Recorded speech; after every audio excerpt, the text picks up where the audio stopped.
sinzigera nkorwa n'isoni kuko umwami Imana azantabara nicyo gituma ntamwara nicyo gituma nkomera mu maso yanjye hakamera nk'urutare oya sinzakorwa n'isoni kuko untsindishiriza ari hafi shimwa shimwa Mana warantabaye cyane undinda gukorwa n'ikimwaro kandi kuko ibyiringiro byanjye ari wowe sinzigera nkorwa n'isoni mw'ishyamba ry'inzitane ntareba hirya no hino mwami warindindiyemwo mvura y'amahindu ubunyerera ari bwinshi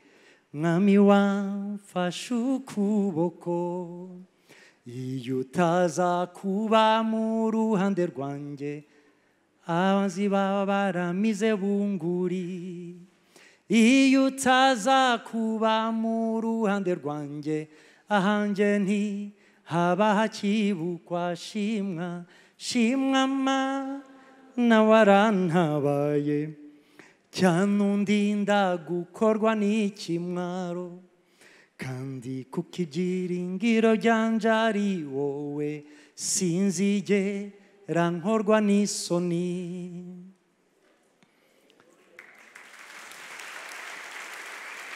Ubushize twaganiriye impamvu yazanye Yesu mu isi yari twebwe, siko? Impamvu yazanye Yesu mu isi yari twebwe. Uno munsi nshaka nongere ku kindi, impamvu yazanye Yesu mu isi nukugira ngo asangangure ibikorwa by'umurwaniza, asangangure ibikorwa bya Satani, abisambure, avyonone ibikorwa by'umurwaniza. So ndashaka yuko muraba, urazi iyo tuvuga ngo umuntu araje nuko aba ari icyo aje gukora, siko? Iyo umuntu abarungitswe kubw'ikintu runaka gikwiye kurangurwa. Mu gitondo navuze ari ukungana usanga hari usanga ibikorwa bitegurwa, amanama yo kugira ngo hagire ikintu gikorwa, kugira ngo hagire ikintu gihinduka. Ugaca usanga ari ibihugu birungika abantu bavyo muri ayo manama yigira hamwe ibikwiye gukorwa kugira ngo habe impinduka ifadika. Rero ugasanga bamwe mu barungitswe baragiye muri ayo manama, kuko iyo ari amanama akomakomeye, iyo ari amanama ashobora kugira ikintu gifadika, ashobora guhindura, kenshi usanga hari uburyo bwinshi bashira muri ivyo bikorwa, muri ayo manama. Rero ugasanga abagiyeyo bamwe baragenda egome hari ibihe byo kuba muri ayo manama, ariko hakabaho n'ibindi bihe usanga bagiye gutembera, barazungurutse, bararavye ahantu hashasha kumbure batari bazi, bakaryoherwa, hari biba vyateguwe vyo kubakiriza, bakifata neza, ibintu bakuva yuko baryohewe. Rero hariho bamwe uca usanga muri ayo manama baba bagiyemo bakagenda, ariko ugasanga bari mu nama, ibi biriko biravugwa mu nama, biriko biraganirwa muri ayo manama vy'ibikenewe gukorwa, amasituasiyo hari n'ibikenewe gukorwa kugira ngo haboneke impinduka ifadika, bo nta nubwo bariko barabishira ku mutima, nta nubwo bariko barabitebako, bo ugasanga bariko bariyumvira ku bihe vyiza biraho ngaho, ku bintu vyiza bariko barabona. Kandi uravye ayo manama ntimumbaze birebire uko nayumvise, nuko uca usanga n'agaperdieme ari akantu kaba gafatika neza. Ivyo rero bigatuma bamwe bumva yuko nico kibazanye, nico kibakoranirije hamwe muri ivyo bibanza. Rero inama irashobora kuba ishobora gufata iminsi irenze umwe. Umunsi wa nyuma w'inama rero hahandi bazana ivyumviro vyose bakabishira hamwe kugira ngo abantu bace vya bindi bita ngo na recommandation niki n'ibindi. Ugaca usanga rero abagiye muri iyo nama rero bagaca bahengera akantu nakumvise ejo, turi muri umwanya wari wateguwe na life group yo mu Nyakabiga 3 kuri 5, yo gusangira no kuganira aho bavuze aka kantu reka je ndagakoreshe ngaha muri example yanje aho ugasanga bagaca baza ati none wewe umaze iminsi yose muri iyi nama uvuga iki muri ibi byose twaganiriye iki ugaca usanga umuntu avuze ati ngo bon jewe ivyo mwavuze byose ndemeranije navyo 100%, ntimutege yuko ari ikindi nza kongerako. Hama bose baratashe basubiye iwabo. Aro bamwe baca babategera kuri aeroport bagaca bababaza ntimutubwire inama muvuyemo, bati ngo yari affaire ya dîner. Sasa ugaca usanga mu minsi kurikira aho bagiye rero gushira mu ngiro vya bindi vyari vyaganiriwe mu nama, ugasanga bamwe nta kintu na kimwe gikoretse iwabo kubera iki, kuko mu gihe bariko bariga ibikwiye gukorwa bobo siho bari uko murabibona. Mu gihe hari abandi muri iyo nama babonyemo akaryo ko kumaximiza ibishoboka vyose mu kwerekana amasituation iwabo n'ibikenewe gukorwa n'uburyo bukenewe kugira ngo impinduka ifadika iboneke, ugasanga bamwe impinduka iragaragara abandi ukamengo ntibari no muri iyo nama. Imana dufashe cyane. Rero ndashaka yuko mwumva Yesu igihe yaza mu isi nkuko nabivuze la fois passée, yaje ku bwacu, yaje arondera twebwe, ariko kandi kuza kwiwe yaramaximije, yarakoze vyose bishoboka kugira ngo icamuzanye. Yo urabona hariya ku musaraba bavuze ngo birarangiye, bibe birangiye koko, kuko yashizemo ingufu zose zari zikenewe kugira ngo icamuzanye gikoreke neza 100%. Yesu ashimwe cyane. Niyo mpamvu no munsi nshaka yuko tuganira ku kindi kintu mu vyamuzanye, no kugira ngo asangangure, yonone, amenagure, asambure ibikorwa vy'umurwanizi. Yohana mu cete cyo cya mbere yanditse igice cya 3 umurongo w'8 tugeze ku murongo wa 10. Yohana igice cya mbere cya Yohana igice cya 3 umurongo w'8 tukageza ku murongo wa 10. Havuga ngo ukora ivyaha ni wa murwanizi, kuko uhereye ubwa mbere na mbere uwo murwanizi yamye akora ivyaha. Icatumye umwana w'Imana hishurwa ngiki, no kugira ngo asangangure ibikorwa vy'umurwanizi. Umuntu wese yavyawe n'Imana ntakora ivyaha, kuko imbuto yayo iguma muri we, kandi ntashobora gukora ivyaha kuko yavyawe n'Imana. Iki nico kimenyekanisha abana b'Imana n'abana b'umurwanizi. Udakora ibigororotse wese suw'Imana, canke udakunda mwene data wundi. Yesu ashimwe cyane. Haleluya. Yesu ashimwe cyane. So ndashaka yuko muri uyu mwanya turabira hamwe ico gikorwa Yesu yaje gukora cyo gusangangura ibikorwa vy'umurwani, cyo gusangangura ibikorwa vya Satani. Ariko kandi ndashaka yuko mbere yuko tuja mu kuvuga ico cazanye Yesu, turabe kubijanye n'uyu murwanizi. Muri Yesaya igice ca 14 umurongo wa 12 kugeza ku murongo wa 15. Yesaya igice ca 14 umurongo wa 12 kugeza ku murongo wa 15.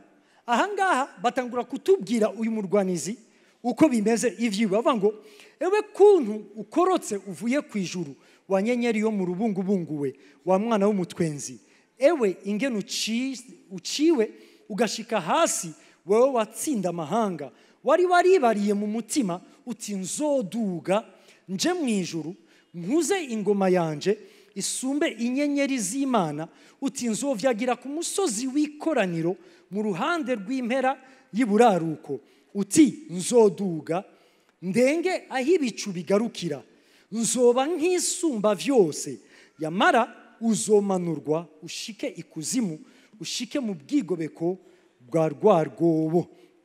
Muri Yeremiya igice ca plutôt Ézéchiel igice ca 28 Ézéchiel igice cya 28 umurongo wa 13 kugeza kwa 15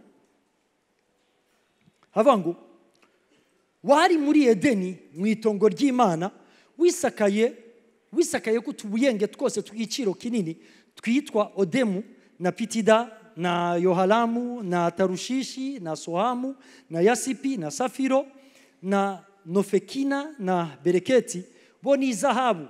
Ubuhanga bwo kubaza udushako tw'ingoma n'imyironge bwari muri wowe, byari byarateguwe umunsi waremwako.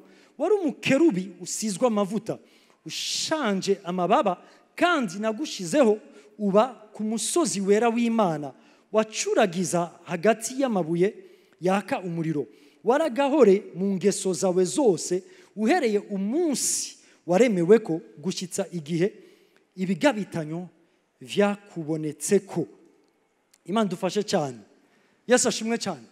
Okay, ahangaha Yesaya na Ezekiel baraduha igicapo gito kubijanye na Satani mbere yo kugwa kwiwe no kugwa kwiwe aho vyavuye.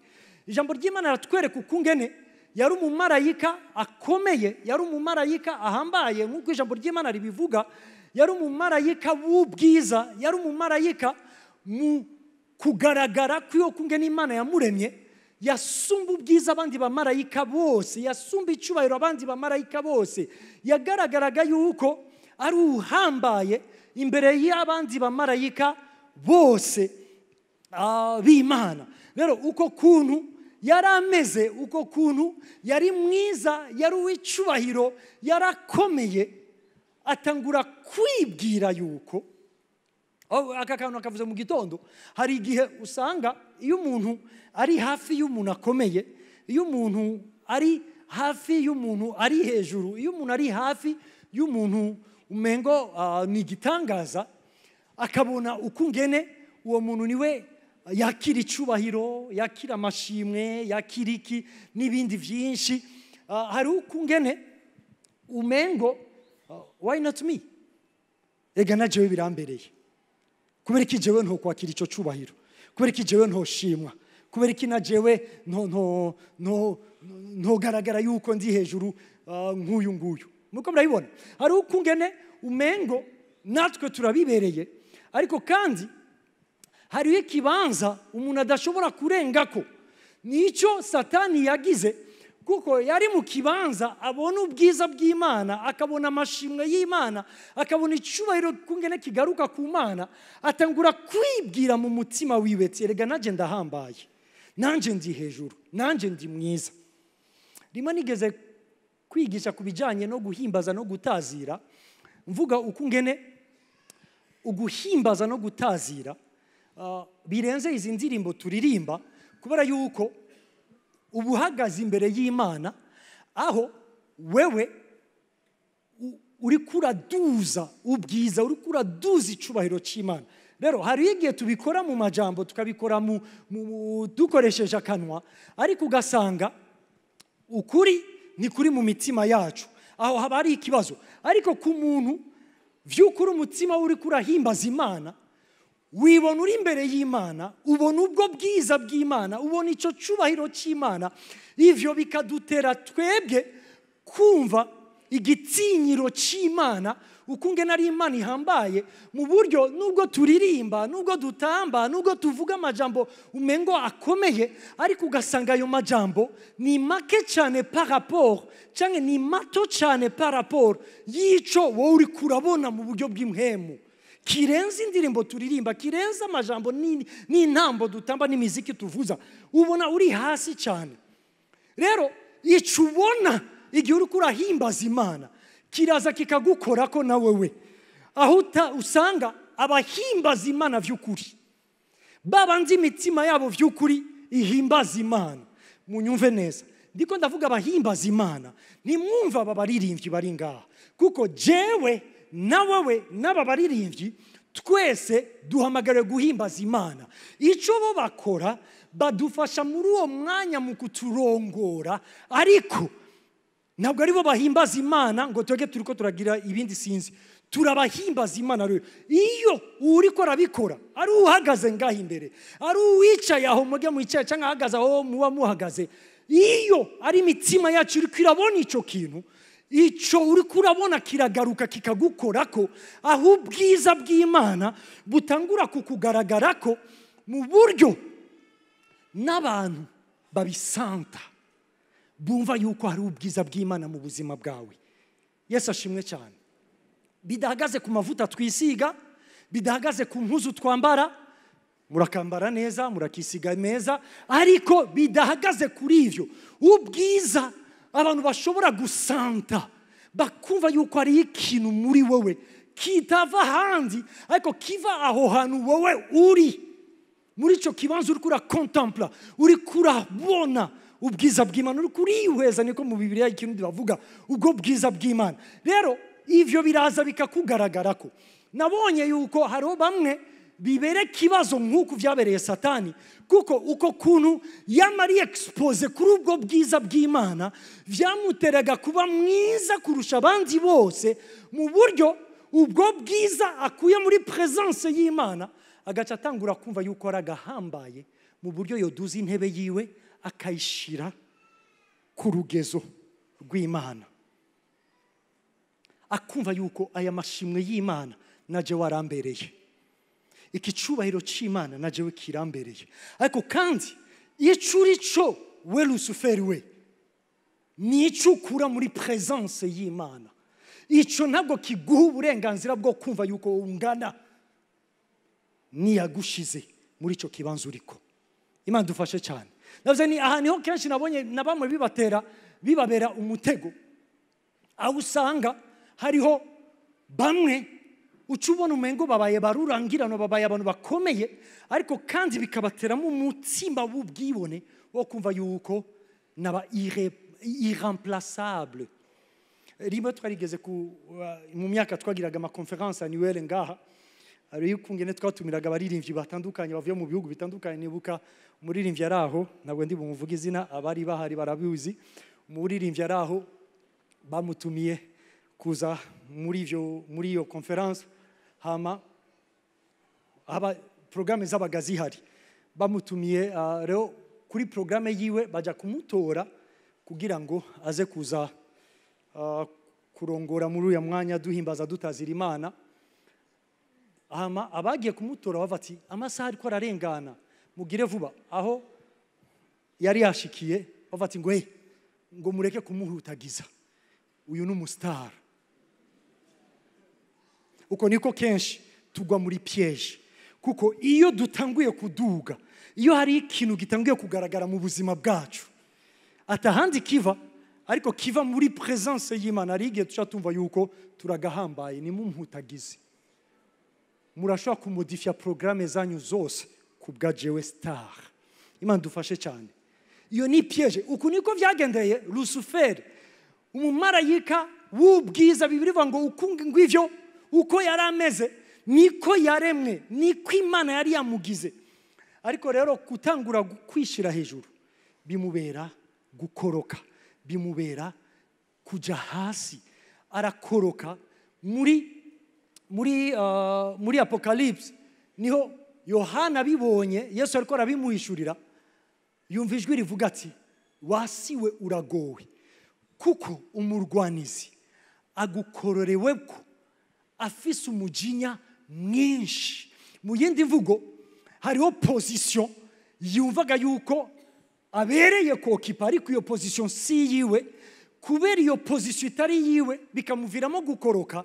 Alors avati ko nabuze kiriya, akantu nakavuze mu gitondo,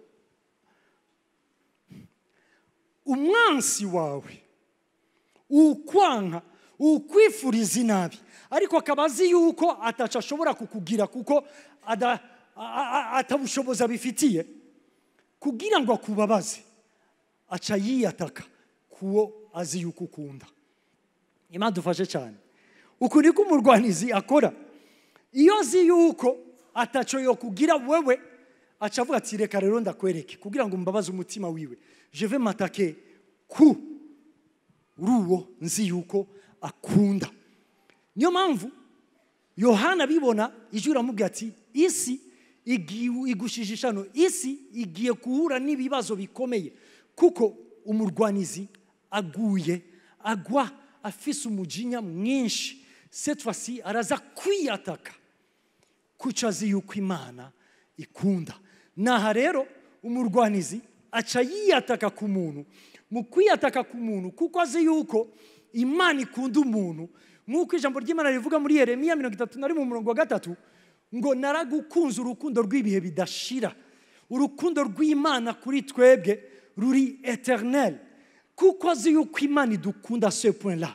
Ati kugira ngo mbabaze umutima w'Imana, nkeneye rero gukora kuri wa muntu Imana ikunda. Naho mu kugira ngo amukore, Satani akoresha icyaha. So icyaha niki? Icyaha ijambo ry'Imana ritubwira ngo ni guhusha intumbero. Guhusha intumbero nico cyaha. Uhereye kuri Satani ubwiwe, reka nsome ano majambo muri Yohana igice 8. Yohana igice 8 igice 8 umurongo wa 34 avuga ngo Yesu arabishura ati nukuri ndababwire, umuntu wese acumura n'umuja w'icyaha. Ucumura wese n'umuja w'icyaha. Ku murongo wa 44 ahanyene muri Yohana igice 8 aravuga ngo mwebwe murabaso wa murwanizi kandi mushitse ivyifuzo vyiwe. Uhereye mbere na mbere hose yari umwicanyi, kandi ntabwo yashobora kugumya ukuri kubera yuko ukuri kutari muri we. Igihe cyose avuze ikinyoma aba ariko aravuga ivyiwe, ibimurimo, ibimugize nivyo avuga. Numubeshi kandi nise w'ibinyoma vyose. So nshaka yuko mubona Satani ikibazo yatanguye kugira nuko ico yaremewe mbere yaragihushije. Yumvaga yuko ashaka kuba ikindi kintu, ashaka gucika nk'Imana, ashaka kumera nk'Imana kugira ngo aronka amashimwe yarakwiriye Imana nawe nyene abe ivyiwe. Ariko siko vyari biteganije mbere hose igihe yaremwa. Niko yanabikoze kuko arazi yuko kugira ngo mfate umuntu il faut yuko ahusha intumbero. Niko yaje kuri Adamu na Eva. Adamu na Eva nabo bakumva yuko bashaka kumera nk'Imana, nabo bashaka kuba Imana, nabo bashaka kubaho ubuzima uko bo bavyumva, uko bo babishaka, uko babikeneye, kugira ngo babeho bari independent ku Mana ubwabo, nabo nyene bibereye Imana. Ariko kandi sico bari baremewe ico kucifuza gutyo, babaga bamaze guhusha intumbero. Ico nico cyaha. Imana idufasha cyane. Ico nico cyaha. Rero Satani yarazi yuko aba bantu ni bahusha intumbero, nzoba ndabafashe kuko bazoba bacitse aba esclave, abaja b'icyaha. Hanyuma kuko ariyo nature yanje, nzoba ndonse akaryo ko kugira gute, ko kuganza ubuzima bwabo. Nuko Satani yashoboye gutangura kuganza isi, ariko kayiganza iri munsi y'ububasha bw'icyaha, iboshwe umunyororo uboshe isi, uboshe ubuzima bw'abantu. Icyaha, guhusha intumbero, kurondera kubaho gutandukanye n'impamvu Imana yagize gute, yabaremeye kubaho. Kuko nk'uko ijambo ry'Imana bitubwira, Imana yaremye umuntu ku bw'impamvu zayo, imurema kugira ngo ayiserukire, kugira ngo ivyo yo igomba bikoreke mu isi. Voilà que uno munsi twege dushaka yuko ivyo twege tugomba aba ivyo bikoreka ngaha mu isi. Imana idufashe cyane. Imana idufashe cyane. Imana idufashe cyane. Ariko kandi ico cyaha kikaba cyarazanye iki? Ico cyaha kikaba cyarazanye ugutandukana n'Imana, arigo rupfu, ugutandukana n'Imana. Kandi ijambo ry'Imana katubwira yuko iyindi ngaruka mbi cyane irenze guhusha iyo ntumbero y'Imana ku buzima bwacu, nuko umuntu azotandukana n'Imana ibihe bidashira. Imana dufashe cyane. Shaka yuko mwumva iki kintu. ubundi nkuko nabivuze yuko icyifuzo cya Satani ari ukugira ngo ashobore kubabaza umutima w'Imana biciye mu gukora kuwo azi yuko Imana ikunda. Mwumve neza uyu murongo mu Baroma igice cya 5 uhere ku murongo wa 15, umurongo wa 17, umurongo wa 19 haravuga ku bijyanye n'uko ngene Satani yazanye icyaha mu isi biciye muri Adamu. Icyo cyaha gikwira hose, icyo cyaha kikavyara urupfu. Ariko kandi urupfu ruvugwa ngaha ijambo ry'Imana ritubwira yuko rurenze juste bidusanzwe tubona bikatubabaza, nuko umuntu azotandukana n'Imana ibihe bidashira aho azotabwa mu kiyaga cya kumuriro. Ariko kandi ijambo ry'Imana rikabivuga nk'uko Yesu yabibwiye abigishwa biwe muri Matayo 25:41 ngo umuriro ubundi ntabwo wateguriwe umuntu, ntabwo cyari cyumviro cy'Imana yuko umuntu yoja muri uwo muriro. Iki cyari cyateguriwe Satani. Ariko ijambo ry'Imana rikavuga ngo abantu bazokwisanga nabo nyene bagiye muri uwo muriro kuko bahisemwo gukurikira Satani. Ariko nshaka yuko mubona naho umunezero wa Satani uri, kuko arazi yuko icyifuzo cy'Imana nuko atagira numwe apfa rubi, nuko atagira numwe azotabwa muri ico kiyaga cya kumuriro, nuko atagira numwe azotandukana n'Imana ibihe bidashira. Arazi yuko icyo si icyifuzo cy'Imana, kuko Imana arazi yuko umunezero wayo ni ukungene twese twobanye nayo ibihe bidashira. Rero arazi yuko igihe cyose nzoba mfasha aba bantu nkababohera mu cyaha kibatandukanya n'Imana, aba bantu bazoja mu kibanza cyo kubabarizwamo icyo nateguriwe jewe. Ariko kandi atari cy'Imana ibifuriza, ivyo bizobabaza umutima w'Imana. Imana dufashe cyane.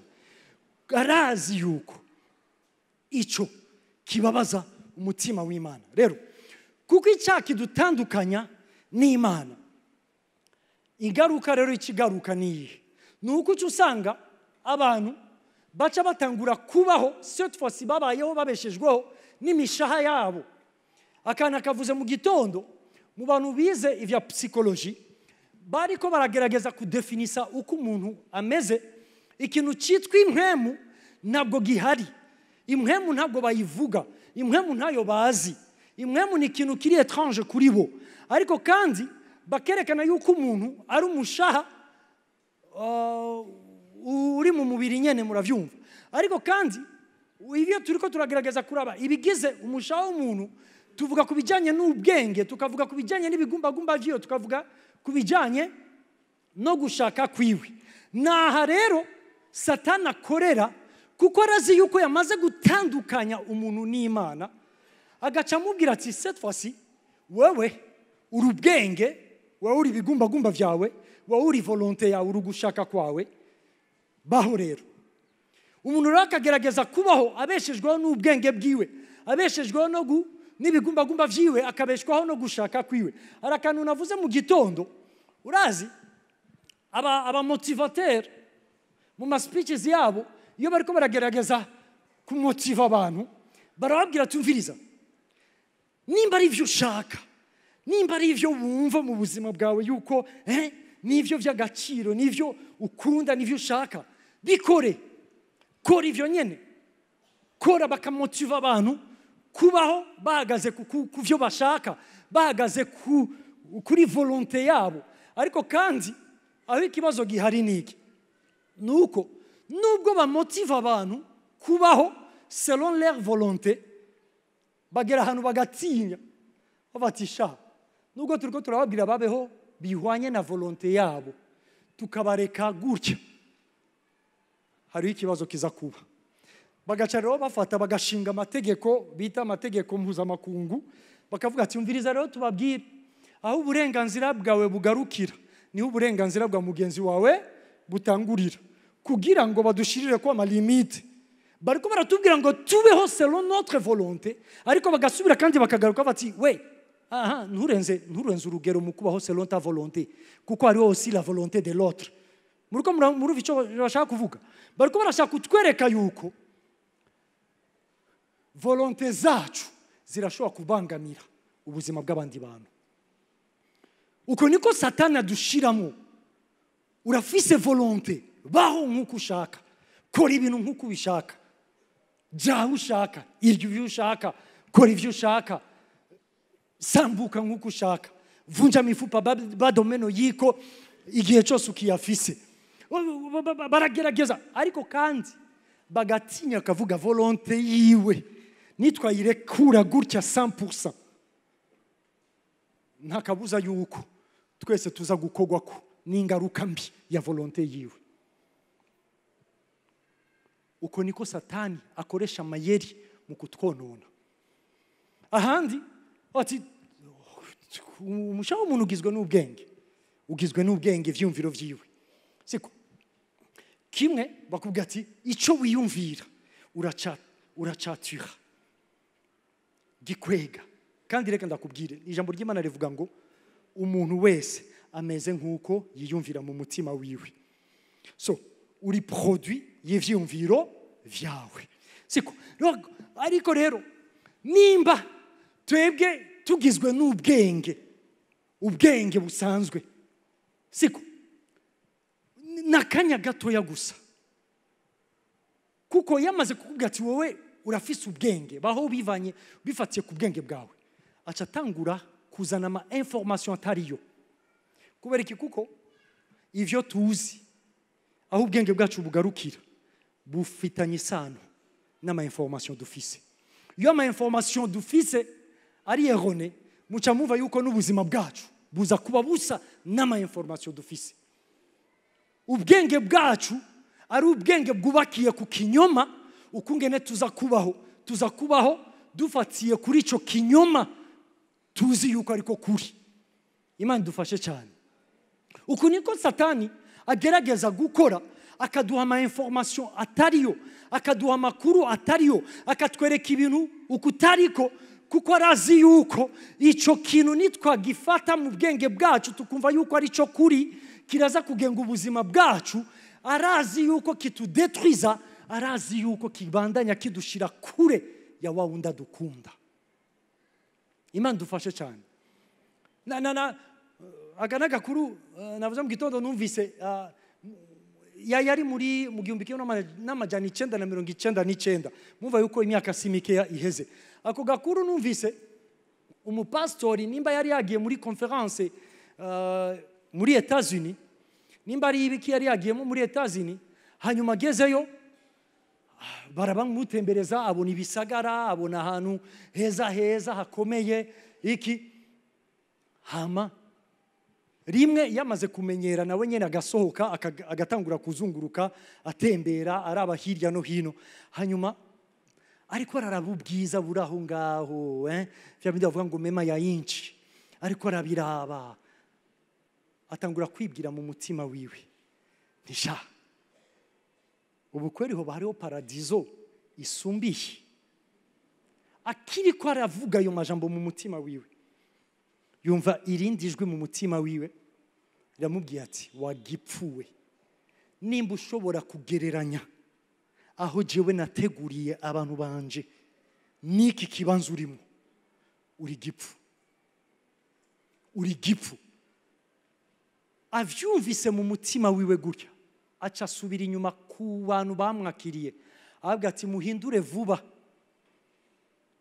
vuba tike yanje y'indege yo gusubira inyuma. Ndasubiye inyuma. Kubera iki? Kuko ndi gipfu.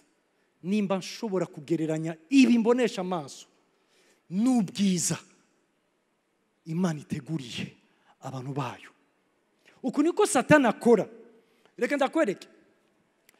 Kugira ngo umuntu ahushe ivyiza birenze ibindi wawuzi, ariko udashaka yuko amenya, ni igihe utanguye kumwereka ivyiza vy'akanya gatoya, ivyiza biri hasi ariko bimwimpressiona. Imana dufashe cyane. Satani akora mu buryo atwereka ibintu bishobora kuba bikwega amaso yacu, ibintu bidukanga, ibintu vyahatari tubonesha amaso, mu buryo akacashaka yuko tudatahura ubwiza we azi yatakaje adashobora kuzosubira kuronka, ariko azi yuko nibwo bwiza Imana yateguriye twebwe. Et voilà que ubwo bwenge bwacu bugakonseva bukabona yuko nibi nivyo najewe nshaka, ibi nivyo mbereye, nibi tukiyatasha ku bintu biri passager, ibintu vy'umwanya mutoya, ibintu vyo nga mwisi bihera, tukumva yuko nivyo, kuko nivyo ashaka yuko tubona, nivyo ashaka yuko ubwenge bwacu bwakira, nivyo ashaka yuko twubakira ku buzima bwacu, nivyo ashaka yuko dushira kw'inguvu. Atwereka yuko ubuzima bugizwe n'igiceri. Muri iyi si ibi bintu murabizi, baguma bavuga ngo umviriza, ngo udafise igiceri nta jambo ufise. Igiceri nico kiguha ijambo, igiceri nico kigupozisiona, igiceri nico kikwicarika ahantu hakomeye, igiceri nico ariko reka ndakubwire uko kuntu biza mu bwenge bwacu, tukumva yuko ijambo turihabwa n'igiceri, tukumva yuko ikibanza cha prestige tugihabwa n'igiceri, tukumva yuko ubuzima runaka ari igiceri. Iyo tubigize gutyo, twiruka ubuzima bwacu bwose turondera ico giceri, kuko tuzi yuko nico kijya kuduha biriya vyose. Abantu batwereka yuko nivyo bibereye ku buzima. Ariko kandi ikibazo gihari niki, nuko nta muntu n'umwe abishikako yumve yuko vyamuhagije, ndahageze sinkishaka. Imana dufashe cyane. N'ababishitseko baracafise ama investissement ahantu runaka aguma genera. Ukavuga ati ubu buryo uzoburya wewe mu myaka ya ufise ubuheze. No, ndacakeneye security, ndacakeneye kumva yuko buriko burinjira, kuko buretse kwinjira ndapfa, kuko yumva yuko nivyo bigize ubuzima bwiwe. Hama iyo bidahari, umuntu agaca yumva yuko cacubahiro bitanga, cacubahiro ubwo buryo yabwiwe yuko bumuha ataca afise, kagaciro yabwiwe yuko ubwo buryo butanga ntakafise, rya jambo yabwiwe yuko ubwo buryo bumuha ntaryo afise.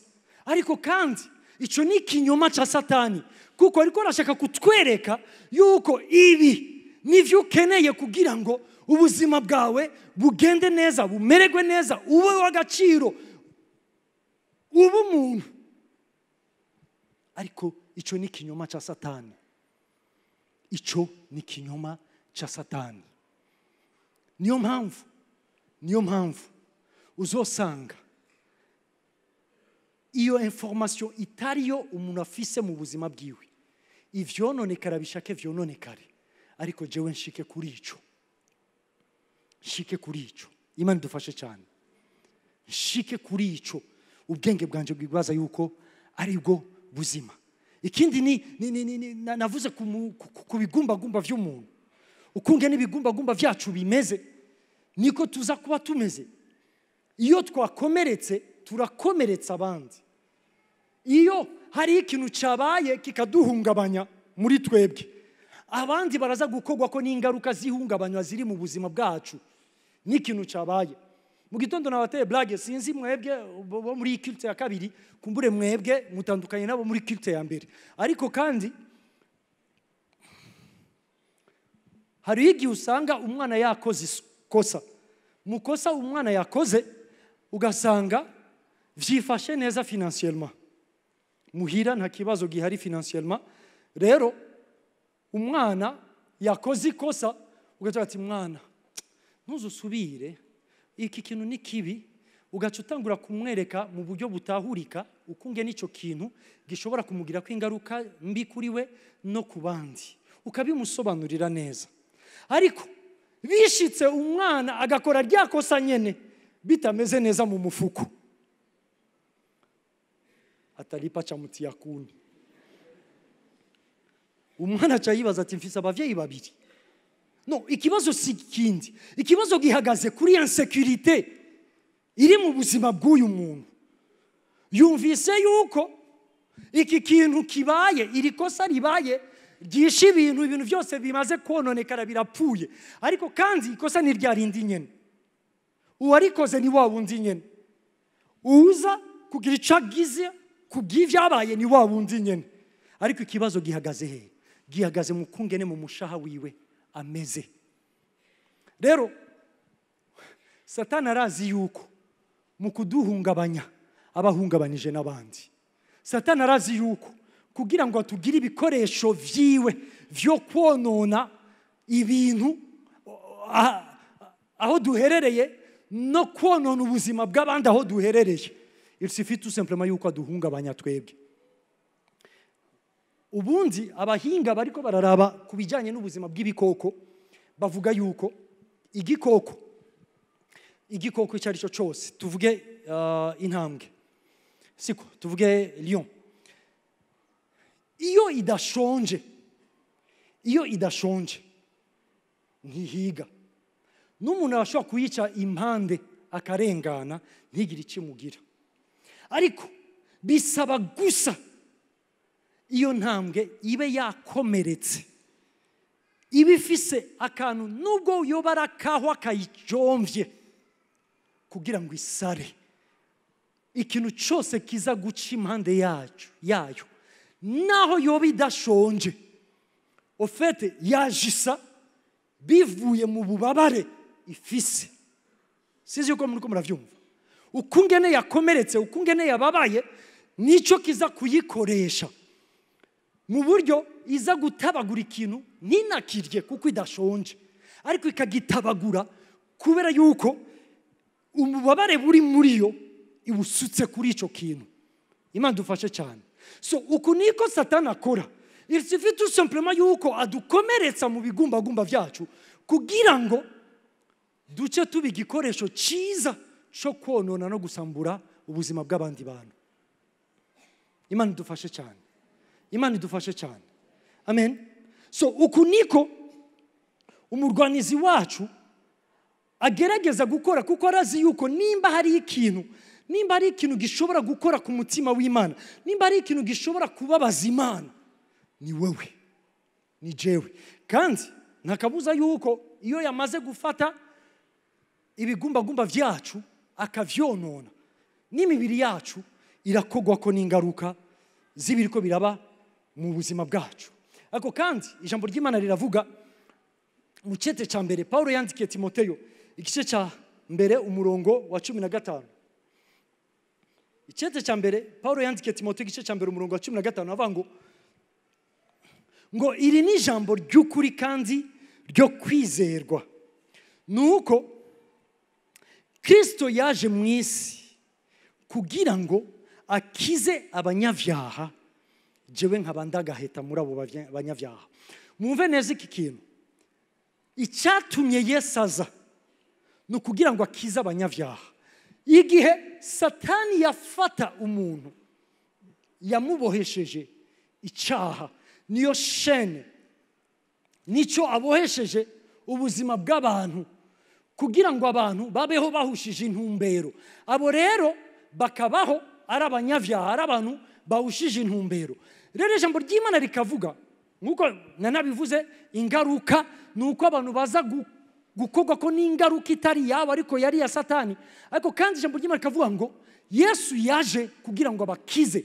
Yesu yaje ku bw'abo bantu kugira ngo akize abo banyavyaha, kugira ngo abakure mu maboko y'umurwanizi, kugira ngo bakure mu kuganzwa n'uwo murwanizi. Pasteur Joel yarabivuze ko dimanche passé, ariko aravuga ku bijanye n'umunyavyaha yatabawe. Yavuze yuko ivyo ugutabarwa k'umuntu vyavuye mu rukundo Imana ikunda bari mu isi. Kandi nkuko nabivuze, ijambo ry'Imana riri clair, iyo urukundo rw'Imana ku buzima bwacu n'urw'ibihe bidashira. Urukundo Imana yakuza bari mu isi nirwo rwatumye itanga umwana wayo w'ikinege. Niyo mpamvu Yesu yaje kugira ngo umunyavyaha n'abagipfa rubi ariko ahabwe ubugingo budashira. Ku murongo wa 17 aho muri Yohana igice cya 3 hagaca havuga ngo umwana w'Imana nabwo yazanywe mu isi no gucira bari mu isi urubanza, ntiyaje kumarira, ntiyaje kugira ngo reka ndamuherezeyo. No, yaje kugira ngo isi ikizwe nawe. Yesu ashimwe cyane.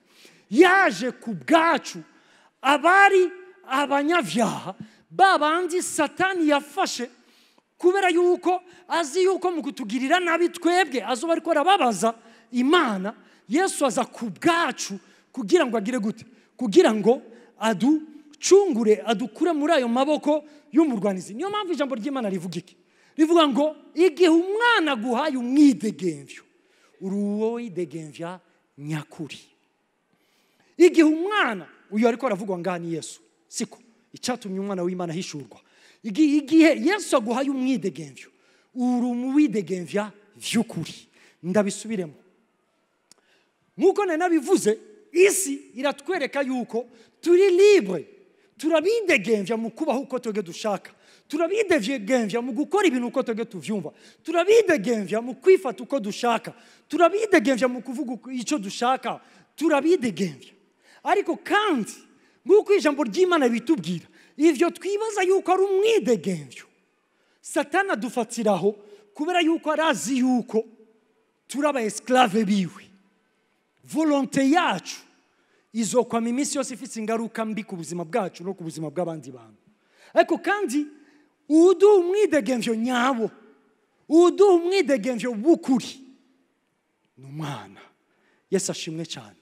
Yesu niwe aguha umwidegemvyo w'ukuri, umwidegemvyo aho ubaho utakiganzwa n'icaha, ubaho Satani atagifise ububasha ku buzima bwawe, ubaho uri libre yo kuvuga oya ku kintu cyose kitavuye mu mutima w'Imana.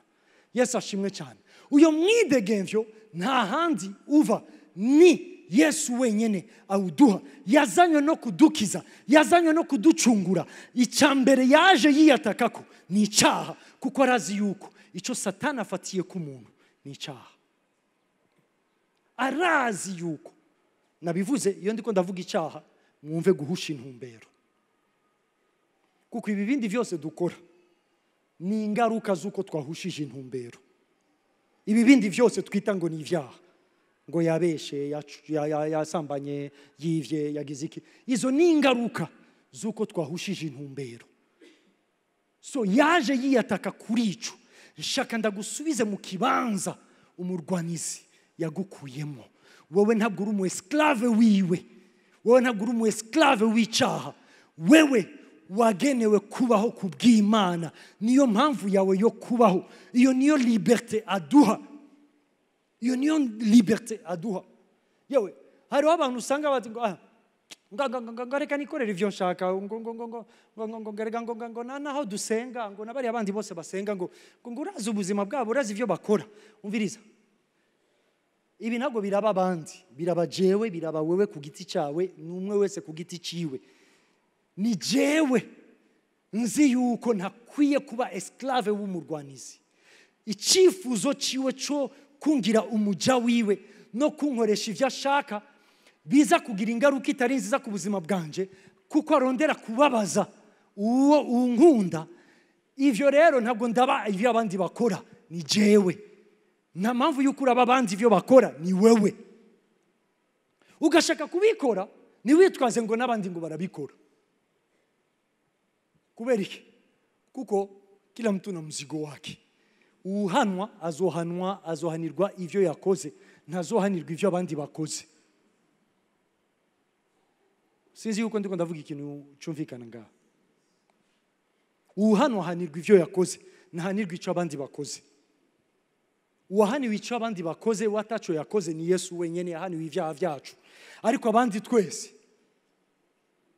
c'est soit twakiriye iyo liberté aduha, canke tukashima kuba ba esclave, twibaza yuko ivyo umurwanizi mu mayeri yiwe aduproposa ari yo liberté, ari wo mwidegemvyo. Imana dufashe cyane. So yaje kugira ngo adukureko ububasha bw'icaha, atuneshereze icaha, aduhe umwidegemvyo ku caha. Icya kabiri, ijambo ry'Imana ratubwira mu Bikorosa igice cya mbere umurongo wa 13 n'uwa 14. Iyi ni mirongo nkunda cyane kuko iratwereka neza igikorwa gikomeye Yesu yakoze ku buzima bwacu. Havuga ngo yaradukijije, yaraducunguye, yaradukijije, adukura mu kuganzwa n'umwiza, atwimurira mu bwami bw'umwana wayo akunda.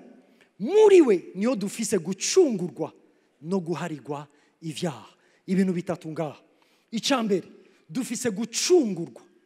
Iyo tuvuga ku bijyanye no gucungurwa, iri jambo rivuga gucungurwa ni ijambo rivuga ikiguzi cyatanzwe ku bw'ikintu runaka kugira ngo icyo kintu kigaruke kwa nyiraco. Okay? Sasa ugucungurwa kwacu, ikiguzi cyatanzwe, ijambo ry'Imana ritubwira yuko ni Yesu bwiwe yarishe icyo kiguzi. Mu Baroma igice cya 3 were ku murongo wa mbere ukamanuka ukageza ku murongo wa 26 haravuga uko ngene hari ukugororoka guhari. Uko kugororoka niko kuduhagarika imbere y'Imana tudatsinzwe. Okay? Ariko kavati uko kugororoka ntabwo kuzanwa n'ibikorwa by'ivyagezwe, ntabwo bizanwa n'ingeso nziza, ntabwo bizanwa no kugerageza gukora ibintu vyiza nk'uko abantu bashima. Ariko kavati uko kugororoka kuriho kubw'abantu bose mu isi sans exception, kandi aho kwavuye ku Mana, niyo yakuduhaye, ikuduha mu buntu bwayo, ikuduhere muri Yesu Kristo. We kubw'amaraso yiwe yacitse impongano y'ivyaha vyacu. Yesu niwe kiguzi carishwe kugira ngo twebwe dushobore guhabwa ukugororoka, duhagarara imbere y'Imana tudatsinzwe n'urubanza. Niyo mpamvu mu Baroma igice 8 umurongo wa mbere havuga ngo désormais kuva ubu abari muri Kristo Yesu nta rubanza rukibariko. Kubera ko atarubanza rukibariko, nuko atakintu na kimwe mu byo bakora kidashobora kubatsinda. No, nuko ukugororoka nyako gushobora guhagarika umuntu imbere y'Imana, atakintu na kimwe kimwagira. Nukugororoka Imana yamuhaye, yakumuhereye muri Yesu Kristo. We yatubereye impongano y'ivyaha. Reka ndabisubiremo yemwe, nta kintu na kimwe gishobora gucungura ubuzima bwawe, nta kintu na kimwe gishobora kuguhindurira destine yawe, nta kintu na kimwe gishobora kuguhagarika imbere y'Imana udatsinzwe, keretse gusa ukugororoka Imana yatanze mu isi yose ikuduhaye biciye muri Yesu Kristo. Nico cyonyine niko ijambo ry'Imana rivuga. Twacunguwe niki?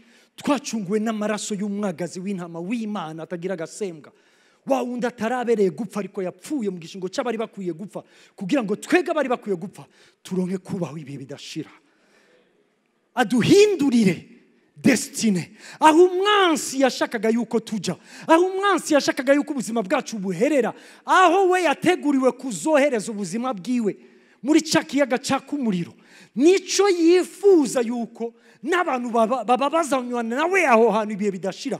Ariko icyo nico yaje kuducungura. Ubwo rupfu yaraducunguye. Yesu ashimwe cyane. Mu kuducungura yaduhaye guharirwa ibyaha, yaduhaye imbabazi ku byaha vyacu vyose. Ndazi yuko ibi bintu ari igihe bishoka abantu iyo bariko baravyumva, ariko nenda kandi akubwire ivyakahise, ivyakubu n'ibi vyakazoza vyarahariwe muri Yesu Kristo. Ivyaha vyanje, ivyaha vyawe muri Yesu Kristo vyarahariwe. Ndaza kongera ko akantu kari hari imbere, ariko ndashaka wumve yuko muri Yesu Kristo twararonse guharirwa ivyaha vyacu. Ijambo ry'Imana ryita Satani umurezi, umwakizateur. Aragerageza kuza agaca inyuma akagerageza kutwakiza, ariko kandi ijambo ry'Imana rivuga yuko imbere y'Imana ntibigishoboka, kandi kubera yuko n'amajuru yarogejwe n'amaraso ya Yesu nta ubasha gifise bwo gusubira kutwakiza. Ariko arasubira akaza akatwakiza kuri twebwe twenyene, akaduteramo culpabilité, kwiyagiriza, akatwumvisha yuko turi abanyavyaha, yuko ataho dusana n'Imana, turabo gupfa rubi. Natwe iyo tuvyizeye tukaba deja hasi, atavyizigiro dufise vy'ubugingo budashira. Mugiye muri Yesu Kristo niho ubugingo budashira bubonekerwa bitava muri twege. Cya gatatu mu Bikorosayi bavuga ngo yaratwimuye yaratwimuye, yaradukuye mu kuganzwa na Satani, yaradukuye mu bwami bw'umwiza, yaradukuye mu bujya bw'icyaha, aratwimura, atwimurira mu bwami bwiwe, mu bwami bw'umwana we wakunda, mu bwami bw'umuco, mu bwami bw'umwidegemvyo. Yesu ashimwe cyane. Iki nico yakoze ku bwacu. Iki nico yagize gute? Nico yakoze ku bwacu. Ibi rero ni navyo binaduhesha n'uburenganzira bwo kuvuga ati ndi umwana w'Imana nk'uko wabivuga. Avuga ngo turabana biwe kubwo kwizera Yesu Kristo. Nanje ndemeranya nawe ni ndi umwana wawe kubwo kwizera Yesu Kristo.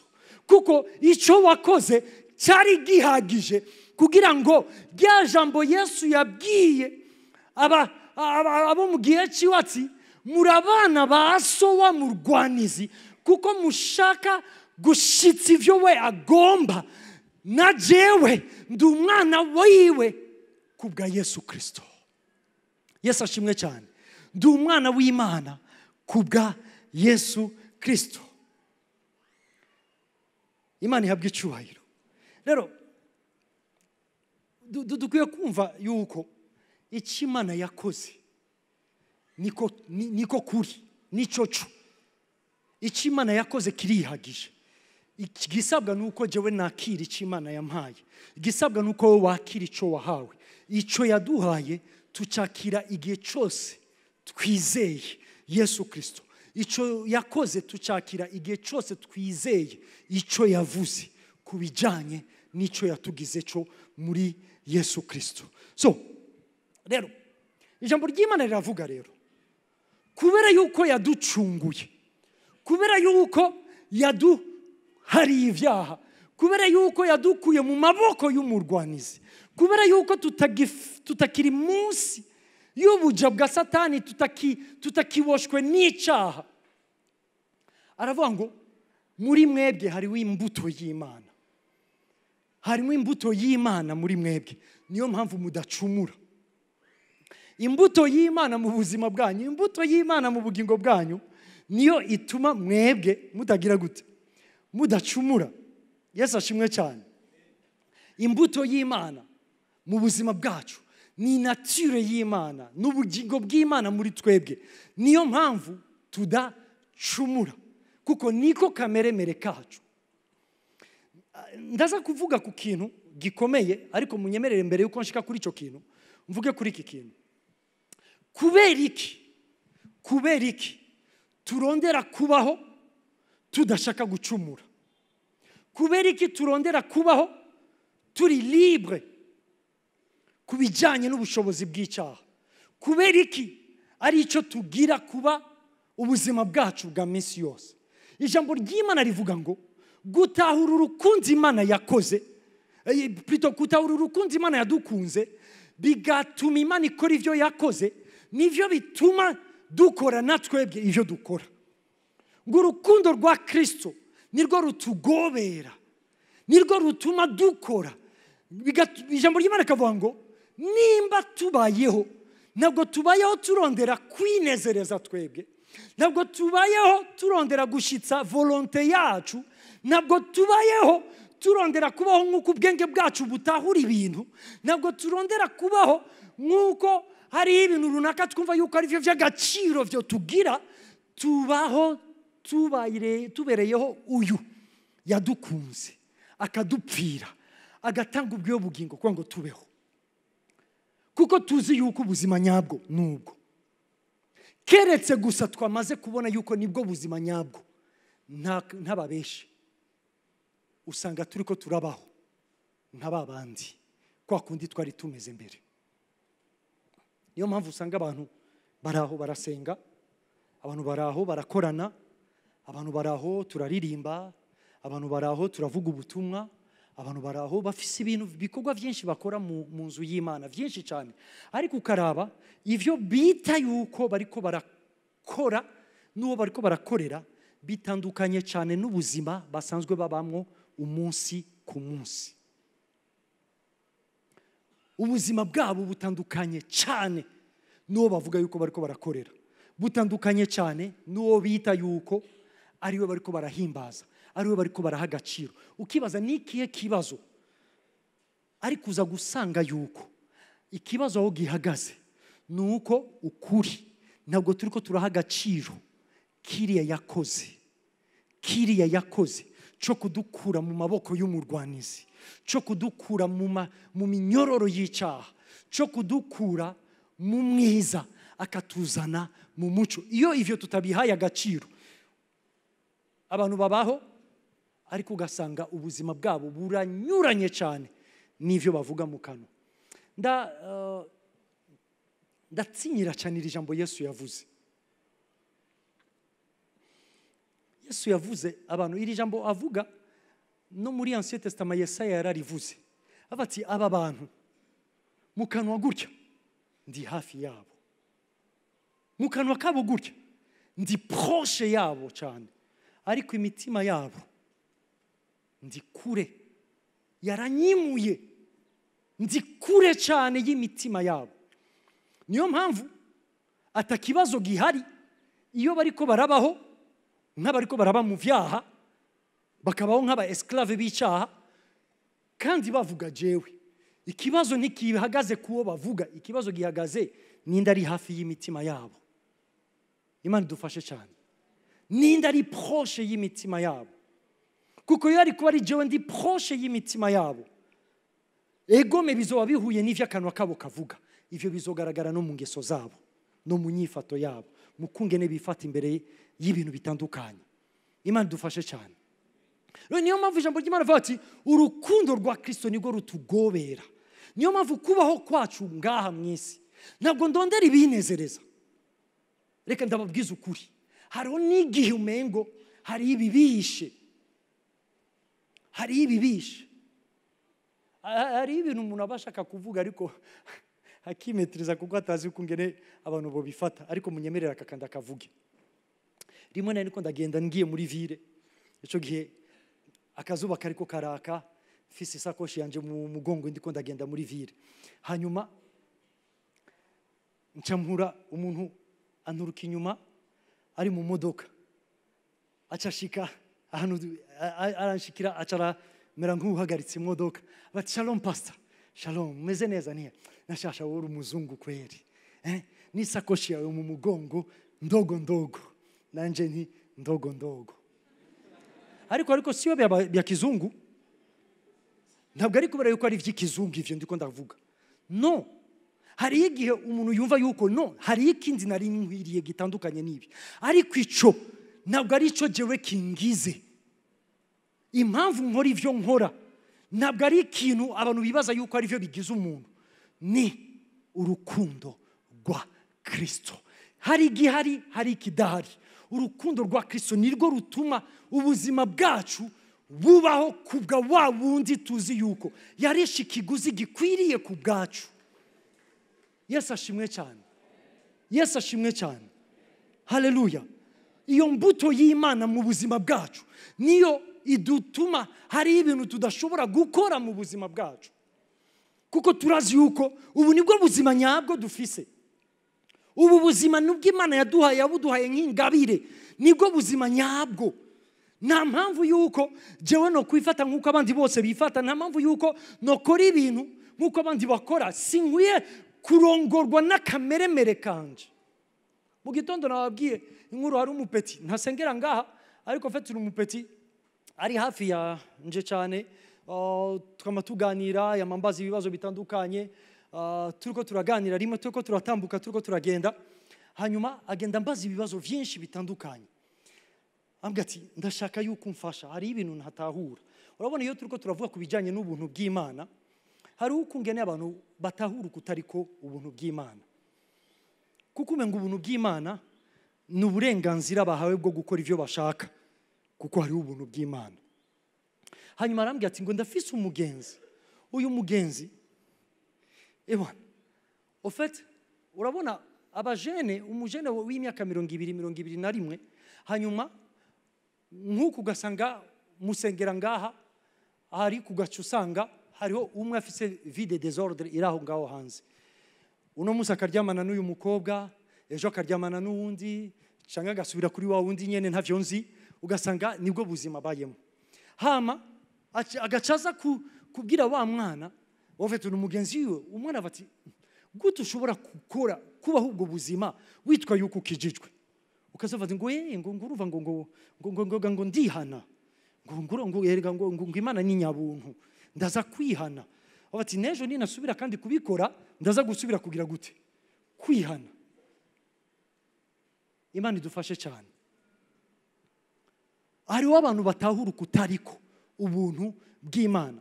Mu Baroma igice cya 6 uhere ku murongo wa 11 ukamanuka. Iyi mirongo ntabwo nayibahaye, ariko muri iyi mirongo haravuga ngo mwebwe mwibone nk'abantu bapfuye ku cyaha, icyaha kitagifise ububasha bwo kubaganza no kubakoresha icyo bashaka, kuko muri Yesu Kristo muri libre. Nta mpamvu yuko mushishikara muganzwa n'icyaha muri iyo mibiri yanyu, cyangwa gufata imibiri yanyu mukayihereza icyaha, kuko ukora icyaha n'uwa Satani. Ariko mwebwe kubwo kwizera Yesu Kristo nimukira abaja biwe, mwarakuwe mu maboko yiwe, mwarakuwe munsi y'ubushobozi bw'icyaha, muri libre. Nta mpamvu yuko mwokwemera icyaha kibandanye kiganza imibiri yanyu. Nta mpamvu. Imana idufashe cyane. Yewe naha Yohana yandika aya majambo avuga ngo iki nicyo kigaragaza itandukaniro ry'abana b'Imana n'abana b'umurwanizi.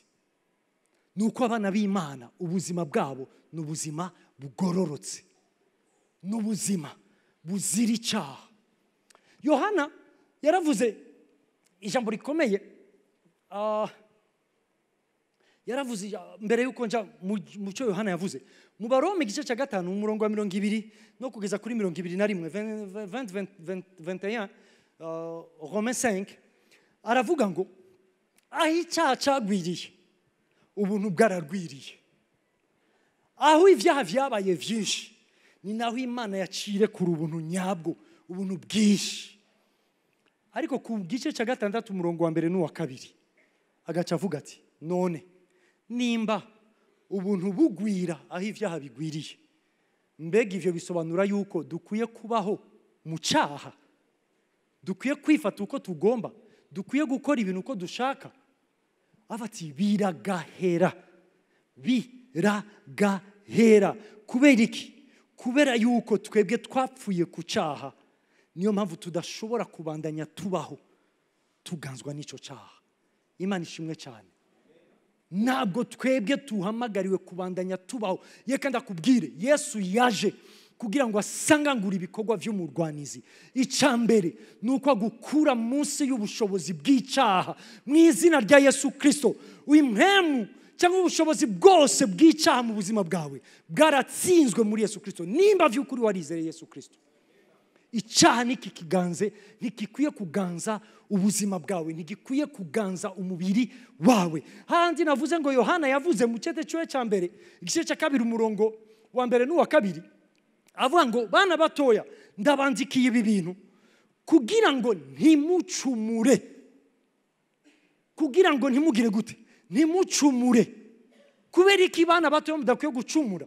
Nuko mwege murabimana, imbuto y'Imana iri mu buzima bwanyu, nimukira abaja ba Satani ntimucumure. Ariko akavuga ati bishitse ugasanga hariho influence runaka isi yagize mu buzima bwanyu, namwe mukirekura mugasanga mwacumuye, nimuze mwibagire yuko dufise umuvugizi, dufise umuavoka, dufise utuburanira.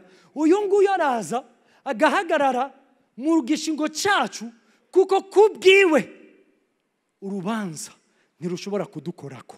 Ivyo mwame muvyibuka. Ariko nubwo uwo mu avoka hari nimucumure. Ntabwo nabati ngo ndafise umu avoka rero reka nigirire ivyo nshaka. No. Ntabwo mpfa gukora ivyo nshaka kuko mfise umu avoka, kuko ijambo ry'Imana rivuga ngo ntucumure. Kubera iki ntakwiye gucumura? Nuko ntakiri uwa Satani, yarankuye mu maboko yiwe. Ubu nduwidegemvya, ubu ndi umwana w'Imana, ubu mfise ubundi bugingo buva ku Mana butava muri iyi si. Yesu ashimwe cyane. Yesu ashimwe cyane. Rero niyo mpamvu ko nzi yuko mfise umuvugizi, kuko mfise umwavoka. Pastor yarigeze kwigisha mu gihe gishize avuga ku bijyanye no kwihana. Avuga ku bijyanye no kwihana. Ukwihana nyako kuva mu mutima. Kuko iyo dutahuye yuko twebwe tudakwiye kubaho ubuzima bw'icyaha, twebwe ubuzima bwacu bukwiye kuba ari ubuzima bugororotse, ubuzima buhwanye n'intumbero Imana yaturemeye. Iyo icyo kintu tugitahuye, iyo bishitse nasanga hariho ahantu runaka nakoze ibinyuranye n'icyo nzi muri jewe yuko ari cyo kiri mu mutima w'Imana, ngira kwihana nyako. Iki nico Dawidi yavuze muri Zaburi ya 51 ku murongo wa 6, aravuga ngo Mana wowe urondera ukuri hirya ibwina mu mutima w'umuntu. Urondera ukuri nyako, apana vya bindi byo kuvuga ngo hari ubuntu bw'Imana, ngo ndaza kwihana hari ubuntu bw'Imana. No, nturatahura icyo ari cyo ubuntu bw'Imana, kuko iyo wari kuba wamaze gutahura ubuntu bw'Imana ntabwo ubikora nka nkama ngo ndaza kwihana, kuko uko kwihana siko. Ukwihana nyako ni hahandi umutima ubabazwa nicuzi yuko iyi ntabwo ari nature yanje, ndiko ndabaho contre nature, sibwo bwari ubuzima bwanje. Nk'ufise imbuto y'Imana mu buzima bwanje, ubuzima bwanje ntibwari kuba buriko burakora ibi. Ibi ngibi bigize ubuzima bwacu bwose. Nuko sometimes duhagarara ku bintu umengo nivyo biteye ubwoba abantu baba bakoze bikomeye, ariko yewe hari igihe nicara hasi nkavuga ni nk'igihe turi babiri, reka nifatira akaro, nk'igihe ndi kumwe na madame, hanyuma turi kumwe na madame tugatangura kwiyumvira ku muntu runaka, tugaca dutangura kwiyumvira kumbure ku madefo y'uwo muntu, ni igiki dukora? Mwege si muri nta numwe abizi. Namaze kubona ukungene tuca dutangura kuvuga nabi umuntu, tukamuvuga nabi mu mpemu, tukabisiga amavuta ya erayo, tugaponda umuntu tukamugira bure, hanyuma bikaba bigezaho. Kandi iyo bibaye bityo, deja icyo ni cyitwa insaku, siko? Insaku ntabwo ari kimwe mu byaha abantu bavuga, kuko ntabwo ari icyaha gikomeye. Ilfo yuko umuntu aba yasambanye, yaba yivye, aba yishe, aba yakoze, no nivyo byaha. Ariko deja turiko turavuga nabi mugenzi wacu, aho biri hagati ya jewe na madame, ariko rero n'abarenga bakabijana no ku bandi bantu bikazozunguruka, ariko ukamengo nta kibazo gihari. Kandi rero nagiye kubona n'ikibazo n'ivyaha biza gucirwa urubanza mu ma eglise. Iyo bavuze ngo batenze umuntu, nta numwe batenga ngo kuko yavuze mugenzi wiwe. Nuwahimvye ikinyoma akagihimba kubwa mugenzi wiwe. Bibiliya yavuze ngo Satani ni se w'ibinyoma, kuko iyo yavuze ibinyoma ariko aravuga ibiva muri nature yiwe. Ariko ico ni cyaha uzosanga gake kiriko kiravugwa ko nk'icyaha gikomeye mu nzu y'Imana. Ariko abantu ukamengo c'est simple, nta cyaha gito nta cyaha gikuru. Twebwe nk'abantu bazi yuko bafise nature y'Imana, ko navuze ndagusengera gute? No gusengera gute ndiko ndakuvuga? No gusengera gute ndiko ndagenda kuguponda imbere y'abandi bantu? Reka tumusengere. Wamaze kumuponda, wamaze kumushira ku ivyondo, wamaze kugira iki? Imana idufashe cyane. No, ikibazo si ukuvuga ku ntege nke runaka zihari, ariko avec quel esprit? Ni gute wofasha uwo mwene data kugira ngo bihinduke? Imana idufashe cyane. Rero ivyo ntabwo tuvyihana, ivyo navyo tuyihana. Ariko umuntu vy'ukuri afise umutima w'Imana, afise imbuto y'Imana muri we, hari ibintu bimushisha. Iyi si nature yanje, uko siko nari nkwiye kubaho ubuzima bwanje nk'umwana w'Imana. Iyi si yo nyifato nari nkwiye kugira nk'umwana w'Imana. Imana idufashe cyane. Ijambo ry'Imana ahanyene muri Zaburi ya 51 mu murongo wa 17 avuga ngo umutima umenetse Mana, umutima ujanjaguritse, uwo mutima wowe ntabwo wihanganira, ntabwo ukengera. uwo mutima urawuha agaciro, uwo mutima uragukorako. Iyo umutima vy'ukuri mu buryo sincere bubabazwa n'ikintu buzi yuko bwakoze kidahwanye nuko vyari bikwiye kuba mu buzima bwawe, uwo mutima Mana urawuha agaciro. Iyo dutahuye yuko ubuzima bwacu ari ubuzima bugororotse, n'igihe vyashitse ugasanga hariho ahantu runaka twacumuye, nubwo hariho umwavoka, turababazwa nico. Ntabwo tuca tuvuga ati ngo ndaza kwihana, no, tugaragaza umutima vy'ukuri ubabazwa nuko ngene hariho influence y'umwansi ikiri ku buzima bwacu. Ikindi yavuze kitandukanya abana b'Imana n'abana b'umurwanizi, yavuze ati n'urukundo, ati ugukunda bene data. Yesu yaravuze ngo iki nico cyagezwe ndabasigiye, niki nuko mukundana hagati yanyu nkuko nabakunze.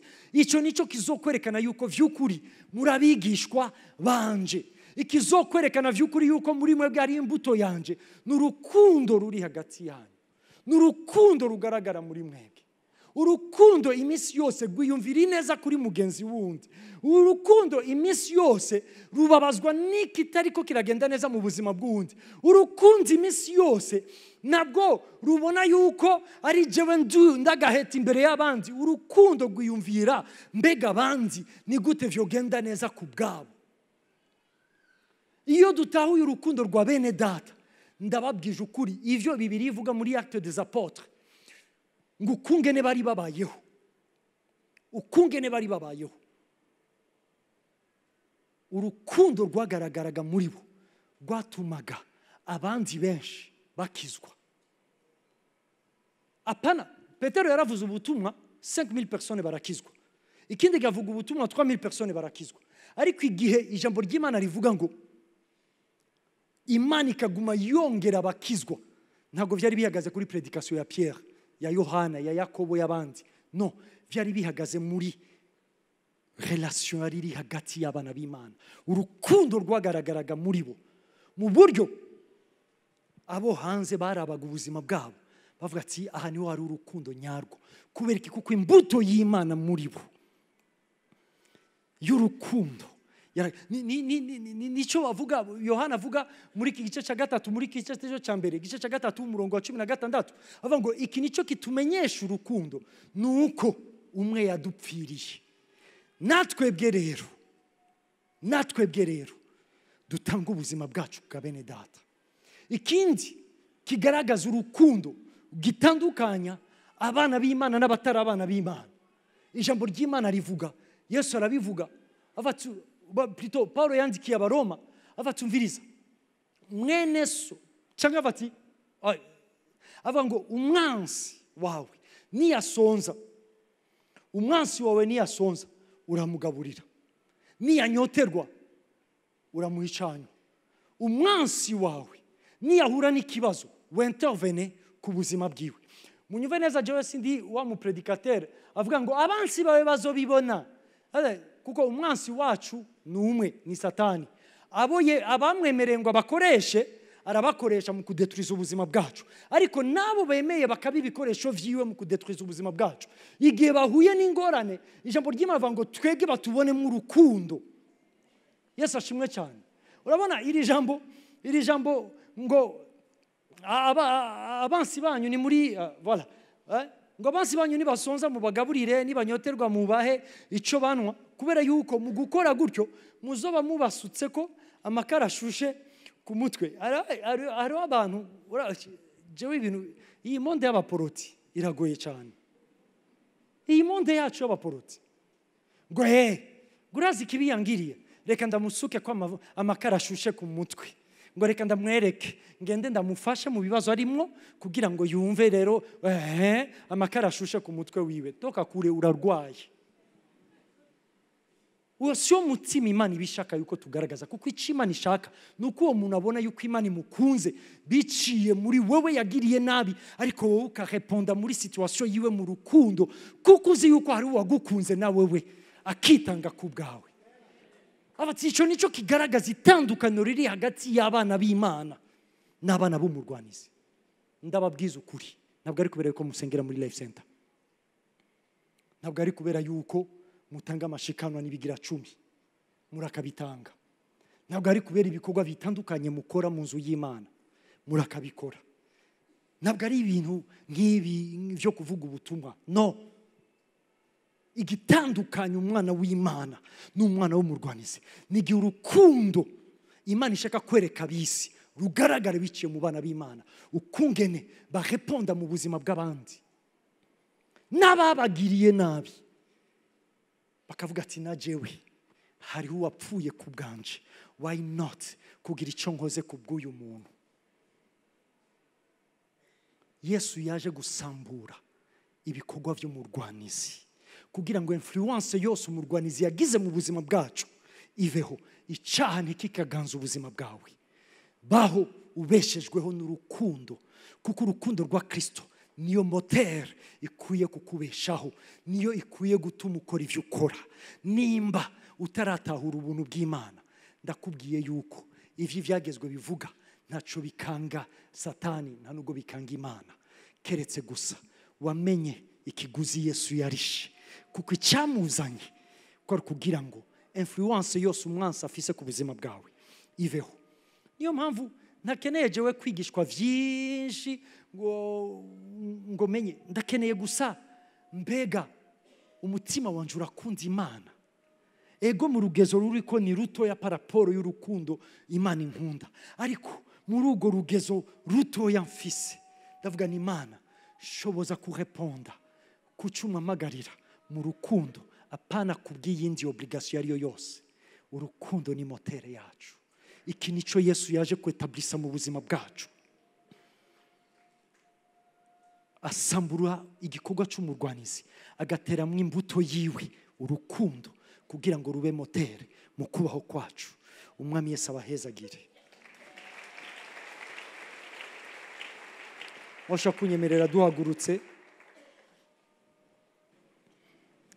Yazanywe no gusambura no gusangangura ibikorwa vy'umurwanizi. Icyamuzanye no kugira ngo Satani ntabandanye agira ubushobozi ku buzima bwawe, icane kibandanye kiganza ubuzima bwawe. Nta mpamvu yuko wijustifia mu vyaha ngo hari ubuntu. Ubwo buntu burakubohora, ubwo buntu buragushoboza kuvuga oya kuko tubaha Imana kose. Ndagushima Mwami, ndagushima Yesu, ndagushima yuko icyo umwansi yifuzaga ntabwo waretse ngo kibe. Icyo umwansi yifuzaga Mwami siyo finalite yanje, siyo finalite y'uyu mwene data, siyo finalite yabawe Mwami. Icyifuzo cyawe nuko tuba muri icyo kibanza cyiza waduteguriye, ariko kandi ijambo ry'Imana riratubwira twebwe nk'abana bawe ntabwo dukwiye kubaho tukiganzwa n'umurwanizi yakoze ibyo akora kugira ngo asambure ubuzima bwacu. Turabana bawe, dufise imbuto yawe muri twebwe. Urukundo rwawe nirwo rutuma tubaho turondera kuguhimbara, kukunezereza. Ubuzima bwacu bukagira icyo bumaze ku buzima bw'abandi. Nico nsengera abana bawe kugira ngo mwana ubushobozi bwawe bwa bundi bwanesheje umwansi, bwanesheje Satani, burushirize Mwami gusangangura influence yariyo yose umugwaniza gifise mu buzima bw'abana bawe. Utugirire neza, uduhezagire iyi ndwi, kandi abana bawe bakomeze babone intsinzi yawe mu buzima bwabo. Mu izina ryawe gera Mwami Yesu, amen.